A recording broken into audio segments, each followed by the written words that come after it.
The Florida Podcast Network, the voice of Florida.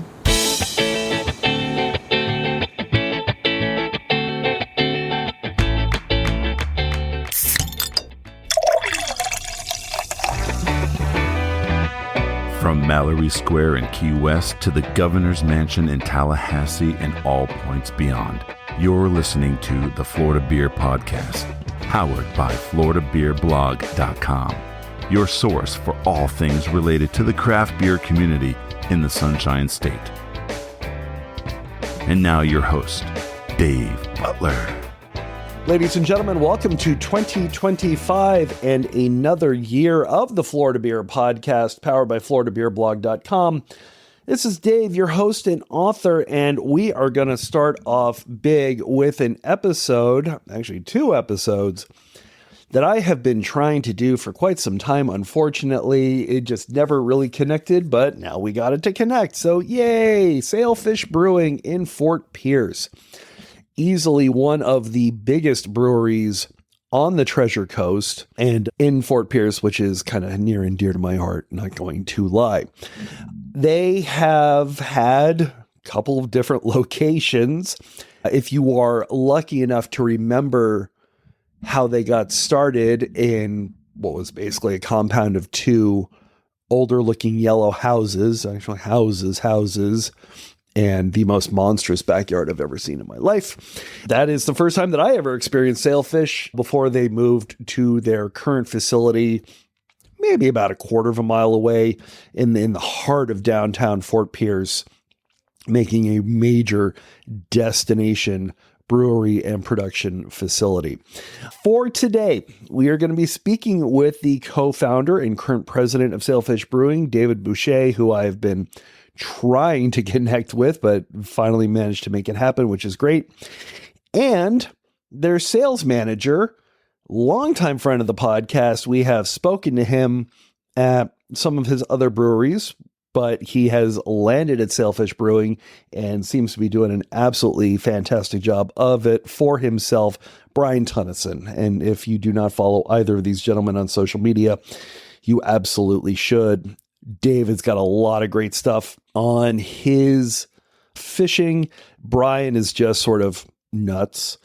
And the two of them actually have their own podcast, which we'll talk about here in a little bit. But for right now, let's start with the beginnings of Sailfish Brewing in Fort Pierce on the Treasure Coast in those gorgeous yellow houses with David BuShea and Brian Tonnessen. Enjoy.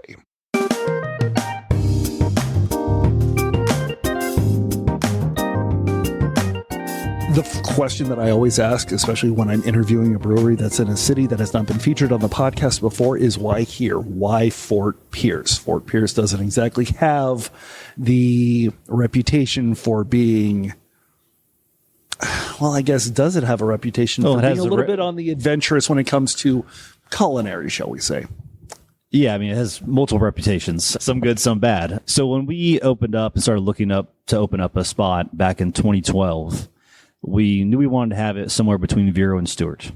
And we just went looking on what made the most sense. And why Vero and Stewart? That's a very kind of specific, not a huge area, but it's a, well, it was, there was no brewery up here at the time on the Treasure Coast. The closest one to us was, Matt and Fran down at TBC and Sequester Brewing Company.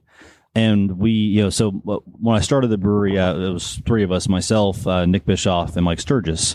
And Mike and Nick both lived in Vero. I was down in Jupiter at the time, and we wanted something kind of in the middle of all of us, and we had a lot of roots tied to the area and so on. So we went searching, and through that search, we had some connections in Fort Pierce. At the time where we started out down the streets in the little yellow house, that area was being annexed from the city as to be called Eggertown District. So it was like a residential/commercial area. So before that, it was all residential. So at that time, they were establishing the zoning laws for that area.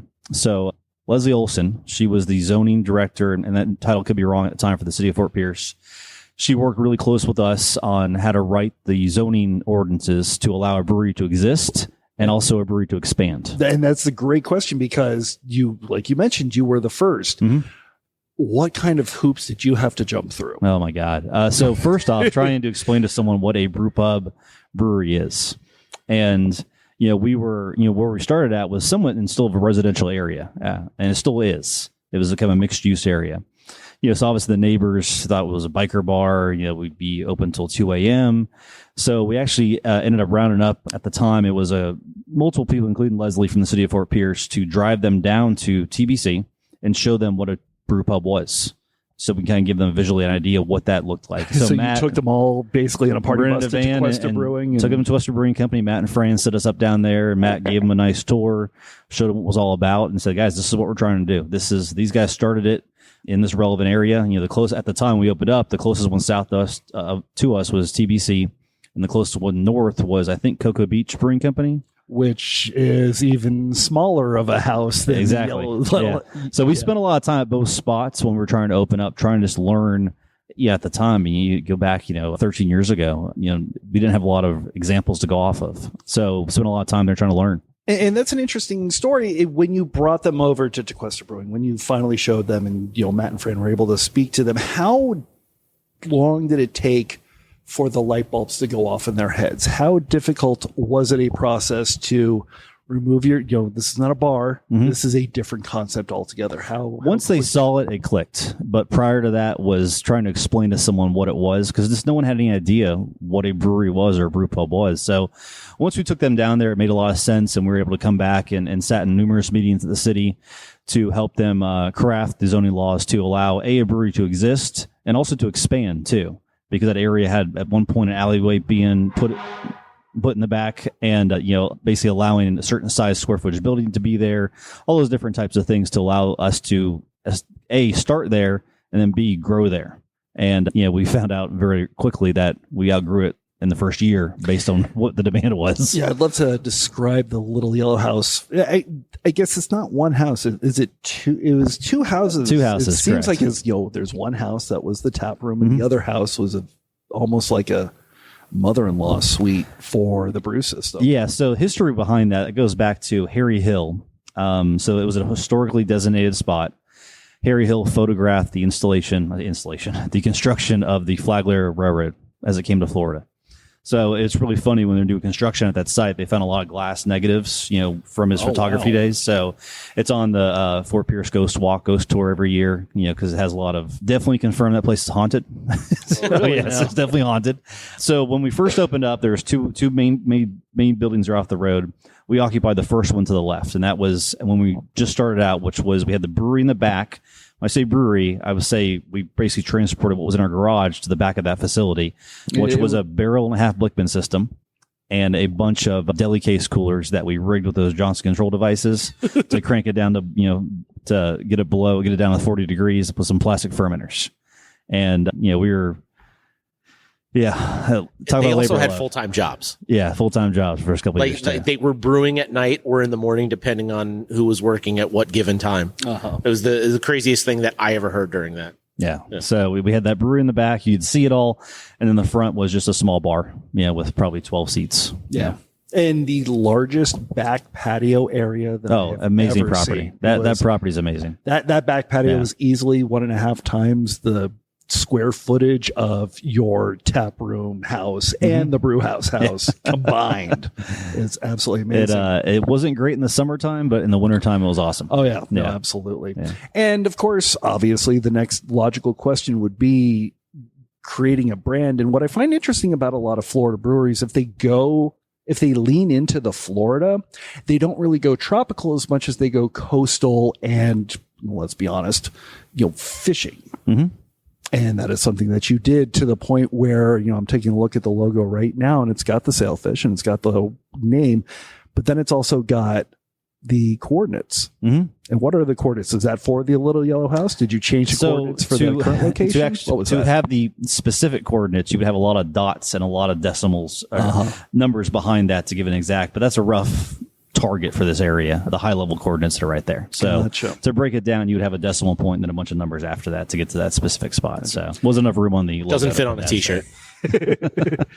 So why Sailfish? Why go that route? Yeah, we for a long time. I remember it's funny. We had Philip Bush on the podcast a few months ago, and he was part of when we were starting up. And we'll talk about your competing podcast and how much I hate it pretty soon. Kidding. We won't talk. Rising tides raise all ships. Exactly. So. Absolutely. But he was part of that process when initially Nick and I were trying to figure out how to get this off the ground, and we bounced around a lot of ideas for names and logos. And Nick had the idea. It was like Sailfish. Treasure Coast is kind of the sailfish capital of the state. I think sometimes southeast.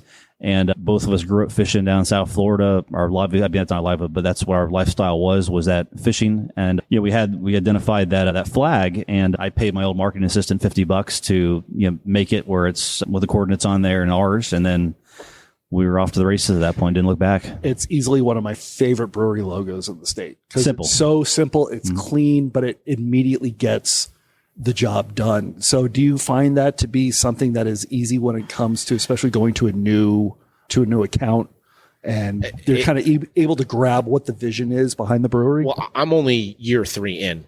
Okay. This is a moving train. And the thing that I find most remarkable, truthfully, is when you go into an account that has multiple draft lines and you're just sitting there observing, you're not trying to solve a problem. You're just kind of being incognito, and you just see a person walk in and take a look, and they see that flag, they see that fish, and there could be 3 different beers there, and they just go, "Give me a Sailfish," to the person behind the bar. Interesting. They go, "Hey, we have 3. We have Light Tackle, we have Hazy, we have Sunrise City," and then whatever you pick. Our whole goal was to always make it to a point where people can identify the flag without the name below it. And that was, and we're doing that slowly but surely. Awesome. Yeah, so that's really been something else, and that's brand equity that you really can't really put a value on or put a measurement on. It's really something remarkable. That's amazing. So we're in the little yellow house. We've got a brand. We've got a location. We don't have a city, or we don't have the community. What did you go through, especially in those early years, to invite Fort Pierce? And we're in St. Lucie County. What did it take to bring Fort Pierce in St. Lucie County through the doors? I mean, so much of it is just, guerrilla marketing, getting people to taste the beer, going to a lot of different events. We have, downtown Friday Fest, first Friday every month in downtown Fort Pierce, and just getting out there and doing more and more things to make people aware of what we're doing and driving people to the spot. And, it's a small town, so it's all word of mouth. And as more people experienced it, they knew about it, and, people would come to us as a destination. And we just really just entrenched ourselves in the community. Huge, always been involved with, Boys and Girls Club downtown, the food bank, St. Lucie County Education Foundation, things that are, local and we have good relationships with. But, you just have to go out there and be out there a lot, whether it's beer fests, festivals we're doing. We started, Fort Pierce downtown really never had a lot of events off 2nd Street for a long time. They originally had Main Street. This is Main Street right here. So we're on Main Street right now. Okay. So they used to have Friday Fest off Main Street, but years ago they moved it over to the marina. So there's nothing going on in Main Street. So we started, kicking off events where we shut down the street and have different block parties. And they've ranged on different focuses throughout the entire years. What's stuck over time has been our Oktoberfest and our St. Patrick's Day and our anniversary party. Those 3 are our big ones. And I should say the 4th one is our Halloween party, which is Night of the Thirsty Dead, which is a Halloween contest. Brian and I were judges this year in that, which is awesome. But those 4 have kind of stuck. And, they bring a lot of people to downtown, expose people to driving over here and realizing what's here. Once they get here, they see, wow, it's great. But, it's unofficially the city of Fort Pierce's Oktoberfest or St. Patrick's Day, but we run that every year. Did you get a lot of pushback from certain aspects of the community, since you do technically, create an alcoholic beverage? When we were down at the Yellow House, yes. We had a lot of issues with the neighbors and, playing music and staying open too late and just different things associated with that. We shared a parking lot with Natalie's Orange Juice over there. Okay. So that was a lot of back and forth trying to share that parking lot. Ultimately, they kicked us out of the parking lot. I would assume that Natalie's would be open the times that you would really be closed, and then vice versa. Yeah, we went through a whole agreement to try and utilize the lot, because obviously when our patrons were there, it would be empty. So it's like, hey, can we use this lot? And ultimately decided liability wise, they wouldn't let us do it. So it is what it is. But yeah, I think just trying to build that goodwill with the neighbors. Sometimes you'll never, win them over, but I'd like to say majority of them we won over. Gotcha. No, absolutely. I mean, obviously, since you, I guess, how many years into it did you find that the yellow house was cute and adorable and great and just not big enough? Pretty much after the first year. So we had the barrel and half Blickman system we started on. After about 3 months of being open, we couldn't make enough beer. It turned into like a craft beer bar at that point. We just had guest taps on all the time. So we bought a barrel and half Blickman system. I'm sorry, we bought a 3-barrel stout system with a couple 6-barrel fermenters, and started brewing off of that. So we were probably putting out about 35 to 40 barrels a month of beer, which was able to keep the tap room mostly satisfied. And then we started to send a few beers to distribution with Southern Eagle. Local accounts.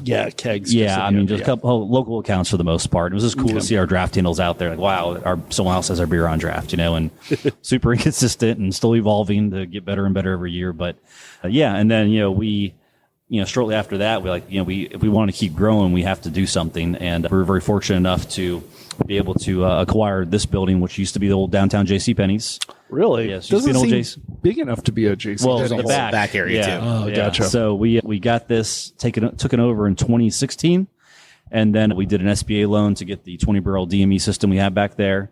For about 6 months, we had both spots open, including this retail side and the yellow house, but it was unattainable to try and do both. So very fortunately, John Nolly came along. He acquired the property from us and put in Pure Cider, which is there now. And John's pretty much done everything we wanted to do with expanding the property and the stage on it and all the stuff. He's done a great job with this. I mean, it's really awesome. So nice. Yeah. So I guess my question is, because not only did you expand your location, expand the amount of beer that you wanted to brew, but obviously you have also gone and expanded your distribution, and not just cans, but kegs and so on. Which decision came first? Did you want to increase distribution, so you needed increased production, or did you want to increase production first and then, hey, we have some, let's start sending out more? I'd like to say we thought about it a little more methodically when we approached it, but it was sign a bunch of distributors and then figure it out. And at the time, Nick, so when we moved over here, we realized we have to start doing this full time. It's a real thing. So Nick decided to start doing it full time for about 7 months, and then he had an opportunity to go work with his dad and his roofing company. And then I was at a point in my life to make a change, so I dove in full time early 2017. And at that time, we'd already signed with a bunch of wholesalers in the States and had no plan. And we're just making beer. And it was very much that philosophy of, we make a bunch of beer. Hey, would you like some? And versus our thought process now, which is more of, it's already sold. We're just, trying to plan ahead of how much we plan to send you ahead of time. So looking back on it, I definitely would have done it differently. But at the time, it was, everybody's trying to sign you because the craft beer's taken off. It's 2016. Like, breweries are starting to pop up in the state. I think we were 42nd to open up, and now there's, there's this general thought process that you had to be a statewide distributor at the time, or have your brand everywhere in the state to be successful. And, little did we know that, your home market is really who's going to nurture, secure, and really take care of you, really be that rabid fan base. And then maybe some other spots might come on, later. But I just know how, back in the day, it was just so important to be in other markets, and wasn't nearly as fruitful as a lot of people thought. So everybody made that mistake. Yeah. I mean, I think, at the time we didn't fully realize all the breweries are opening up, and like they're their own local brewery too. Right. I mean, if no one opened up after us, we probably could have, had some better growth than we did. But the realization, we went full bore and then pulled back a lot over the years. Yeah, it's interesting. I've heard so many people, like Funky Buddha, for example, they went national and now they're starting to relocalize, and pull it back because, they realize that's the thing, these, bigger groups, Constellation Branch, and they're great, but they don't know what to really do with these breweries. And, the transition of taking something local to a national level is not attainable most of the time. And I think a lot of them learn the hard way, and then giving the brewery back to the people that started it and say, we tried. Here you go. You can have it back. So how far do you tend to try to go when it comes to spreading the gospel of Sailfish? Well, we like to go to places that we can touch. And right now, our team is, we're only missing one more person at this table for our sales team. Realistically, it's myself, it's Emily, the great Emily, and Mr. Dave BuShea here. And essentially, we look at areas that we can immediately affect if they need us, to go to those accounts and support them, to, make sure that, they're getting that real Sailfish experience. So typically it's Brevard County all the way down to Key West. Sorry, I was missing the great Brian Miller. Yeah. He runs Key West for us. And I mean, he doesn't, anything past mile marker 9, he doesn't go north of. Once they get into double digits, it's, I can't go there. Yeah. And Ray up in Brevard. And Ray Nicholas too, who's doing a lot of great work for us too. But to that end, Brevard County all the way down to Key West is predominantly where we spend all of our time. And we're not even talking about the other coast. Like, we're not talking about the Gulf Coast at all. It's just we tried over there, and so much of it's trying and understanding and taking the feedback and okay, what do we do with this now? And so much of our campaign for the past 2.5 years has been identifying where can we actually be effective with our wholesalers. Right. And identifying those wholesaling partners too in certain areas. And so Brian's point, Brevard down to Key West, we kind of Broward and Dade, we don't spend a lot of as much time in, and then Orlando, we have a huge presence as well too. So we still, continue to grow that area as well. But that's pretty much where we're going to spend our time at.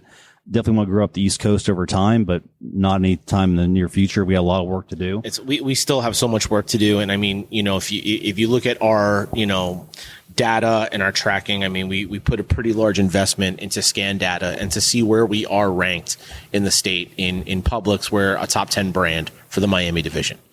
Which is remarkable considering what the Miami division of Publix has done to treat, and I use that term very loosely, craft beer. Right. Well, especially in Broward and Dade. They cut the craft sets pretty substantially 2 years ago, and we saw that because we had a pretty good presence down there. And then, fortunately, that Miami division does cover up to Brevard County, so we kind of backfill the losses there with the increases there. It's, we're one of 2 independently owned and operated breweries in that top 10, and the other one is a little mom and pop shop operation out of Chico, California called Sierra Nevada.